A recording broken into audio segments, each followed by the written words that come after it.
Welcome to IYRTalks. The Artificial Intelligence Summit that's going on in Delhi is coming to an end today, and it is a summit which will be remembered for a number of things. First of all, having organized number of international events, summits, etc., it's a little surprising that there were number of organizational lapses as far as this summit is concerned. This is something that the government of India needs to address immediately. That people have to walk long distances to get into their vehicles. The first day the organization was in a pell-mell. Some of the participants complained some of their things have been stolen in etc. It doesn't speak high of the way we have organized this international summit.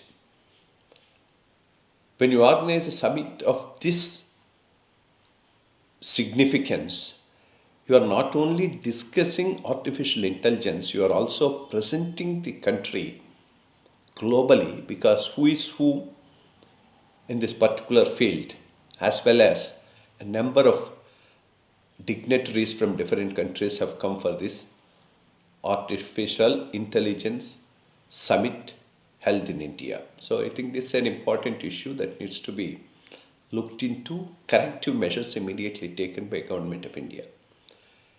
Secondly, we had our own share of embarrassment in terms of the what has been done by Galgodia University.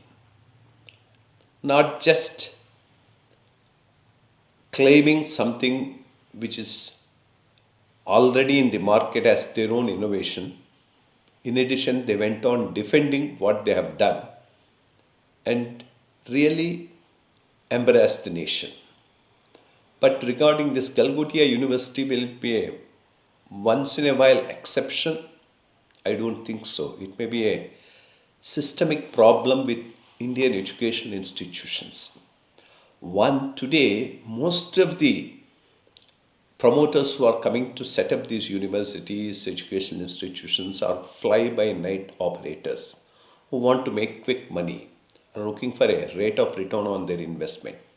With that type of a mindset, when people get into educational field, what you get is Galgodias. In addition to that, the way the Government of India regulatory mechanism working is also partly to be blamed. Unless you are politically connected and you are willing to bribe, get necessary permissions to start a new educational institutions is not all that easy. Secondly, even if you start, the inspecting teams who come to verify the academic standards, etc., they are also highly compromised. This type of a atmosphere only produces more and more Galgodias. Real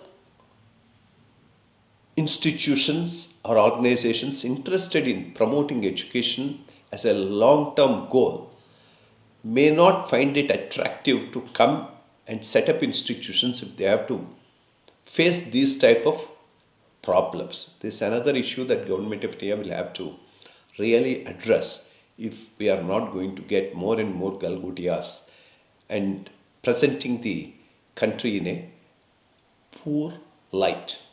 There are any number of corporate houses who are willing to come and set up education institutions.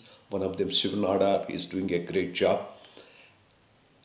One should encourage such people to come and set up who don't have an immediate economic gain in mind while setting up the institution, but are more interested in academic standards and long-term building up of the institutions. That's what the government should focus upon. Secondly, with educational opportunities being closed in America, time Government of India also focuses on higher education and starts more number of higher education institutes of eminence as part of the government itself, because those are the ones which are really good, for which there's a lot of demand, like the IITs, IIMs, NITs, etc. We need more and more of them. This is an area that Government of India will have to concentrate on. On the plus side, all those who are of the artificial intelligence were there. and took part in the deliberations. A lot of Indian startups and a number of other innovating companies have made their presentations. There was a lot of exchange of ideas, which is a good thing. And more importantly, this is being considered as a summit to, to look into artificial intelligence with reference to its application for the global south. And the Prime Minister has very, very correctly in his speech mentioned these issues about it's not for profit. It's not for some big companies to monopolize and deal with it, but it should be something which should be more accessible, available for all citizens, and is useful. This broadly is the theme with which we have run this summit, and I'm sure the results would definitely speak for themselves. The companies that came are on right track. One Sarvam, a AI startup, has gained everybody's attention for the large language models that they have created, and it's all speaks good for the country. And lastly, the most unfortunate, uncalled for behavior was from the Indian National Congress. There is certain dignity that needs to be maintained by them. Political issues are local, and they have to be locally dealt with and locally fought. To make this important international event a forum to do some roadside demonstration speaks very ill of the party itself. Unless they get out of this desperate mindset, I think they will become irrelevant as far as the Indian political scene is concerned. It's a very, very unfortunate incident that they went in and tried to do some bazaar show in that particular international event. Thank you all. Thank you.